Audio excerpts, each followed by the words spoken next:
Hi, and welcome to our episode of Girl Talk. This episode is for every girl that has gained weight, who thinks that she could possibly be skinnier, who wants to change her hair, who wants to change her eye color, who doesn't think she's pretty enough, who just about everything might be wrong with her, or so she thinks. And so we're here with our friends from St. Mary and St. Antonius Church in Ridgewood, Queens, and I want to just ask you guys what you think the difference between self-image, self-confidence, and self-esteem is. And is there a difference? I think there is a difference. I think self-esteem is more how you feel about yourself, like how, you measure up to other, not measure up, like your value. Self-confidence is how you carry yourself, and self-image is how you see yourself.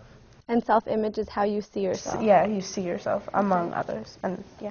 Okay, so self-esteem is actually what I am worth, right? Which is what you said, how I value myself. Like if you were to put a dollar amount on yourself, how much would you be worth, right?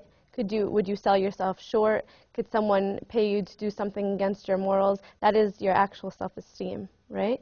And your self-confidence is the confidence that you have in your abilities and your talents and things like that, right? And your self-image is both combined, your confidence and your esteem together, right? Makes how you feel and how you imagine yourself to be, okay? And so today, for the girls that really they look at themselves in the mirror and they just really can't stand what they see. Why do you feel that is? And it's beginning to be a really big problem in our day and age because more and more people tell them that they don't fit a certain persona and they just end up feeling bad about themselves. I think that magazines and stuff, when girls see that the covers and stuff, that it shows that there's only one likeness that you have to live up to, that you have to look like. Other than that, you can't be different.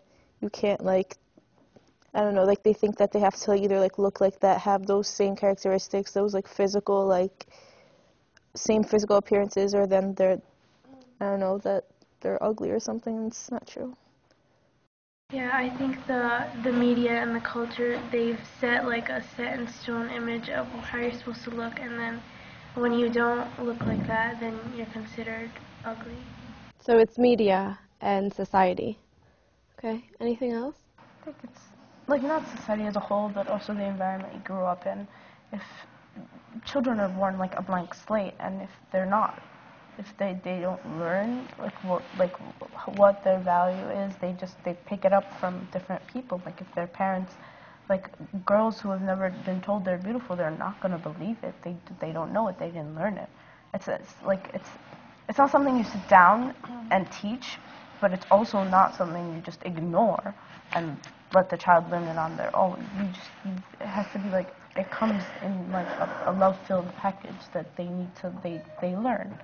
So if they're not told, yes, you have value and you mean something and you are beautiful, you are made in the image of Christ, then they don't know it. They don't believe it. They find it elsewhere. Where do they find it? As Eva said, the magazines and other people, if they're striving so hard to fit this image, which, society has created, then that's what they find is beautiful. And they try to get there. And because we're all different, not everybody can get there. So we have problems. Yeah, and also your environment growing up in school, if people make fun of you on how you look, then you're going to pick that up and it's going to be a fact, not just merely what somebody thinks. Mm. So people that say things to you about the way you look, they take their opinions as a fact. If someone thinks something of you, they're going to take it to the heart. They're going to go at night and just look at the mirror and be like, oh wow, do I really? They're going to take it hard. So why do you think we're so concerned with the way other people perceive us, what they think, what they say? if we have talents, right, even if it's not our outward beauty, why do you think we're so hindered by other people? I think it's when someone says something about the way you look or something, like you take it more like we're not so confident ourselves to say, oh yeah, I'm beautiful from the inside. Like, it's more like, it's an obvious, like, when someone says something to you, like, it's obvious you're gonna, like, think of it. It's not gonna be like, oh, okay, whatever, I don't care, I think I'm beautiful.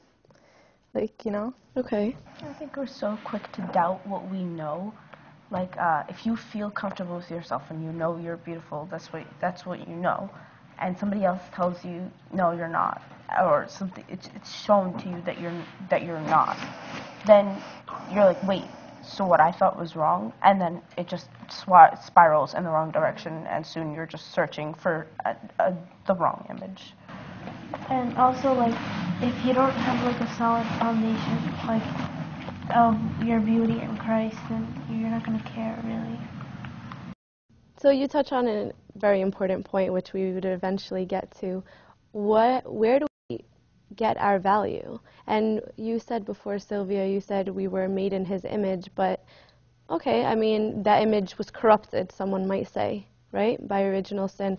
So what makes me beautiful now? Like, what is my value? When Christ came back and he performed his wonderful deed for us, he died for us, his blood, his life, like the endless being that he is, like, died for us, like succumbed to our, I don't want to say level, but yeah, because we are lower than he is, he succumbed to our level and he died for us in the most humiliating way, and just because of his love for us. So that is our value. He bought us with that. He bought away our sin. He undistorted the image. Because of our sin, we didn't have that connection with God anymore, and he washed that off. Like he washed the image. He made it clear again to what we actually are. Our value is his life, his blood, his blood. So His sacrifice made us valuable? Yeah. Okay. Also, like, when they say that you're a new creation, it's also like a new life. Like, you don't live really to impress others, you live to kind of please God. And also it helps to think that, like, there is nobody like you. Like, in all of the generations, in every, like, age, there is only one you. So even like the prettiest people, everyone doubts how, like, nobody has full confidence in themselves.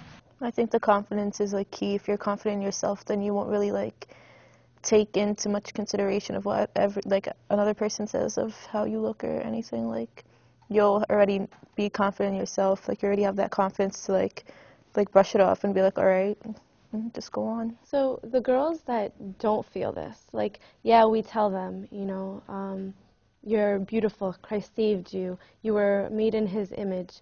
There's a beautiful verse from Ephesians. It says, we are His workmanship, His masterpiece, right? That we are His daughter. We were clay and He molded us, right? That gives you beauty and that gives you value.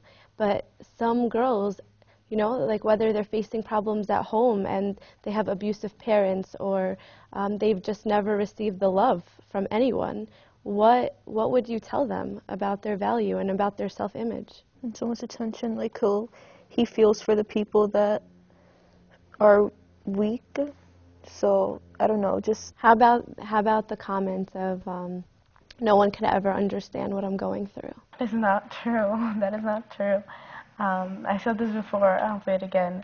We all go through the same issues. We have different situations because it depends on, like, what age we're growing in, or like which country or which state we are in. But it's the same core issues. We all go through the same thing. We are created alike. So we have the same thing. So all we need to do is just talk about it, and we'll find someone who's found comfort can give comfort to somebody else, or someone who's found peace can spread it to someone else. I think that a really big problem is that you spend all your time, like, people spend all their time trying to conform to the world, and then you're also trying to please God. And so if you're trying to live up to the image of the world, then you're not really going to find any comfort because you can't. you can't please two masters. So if you're going to commit to God, then then it doesn't really matter how you look, because That he actually created you this way, and so he loves you just the way you are. like he created you that way. So if you call yourself ugly, you're calling you're insulting God. Like, Okay. So just to conclude is how valuable we are in the sight of God, and that you aren't struggling alone, that anything that you face, whether you think it's a weakness of yours, whether you think that you don't have anything to provide, you don't have anything to give or offer, everyone suffers, and especially every girl suffers through it at one point in her life, and sometimes throughout her entire life.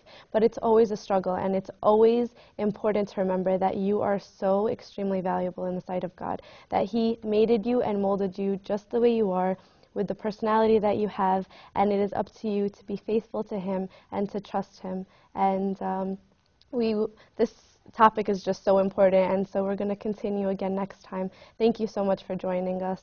Until next time.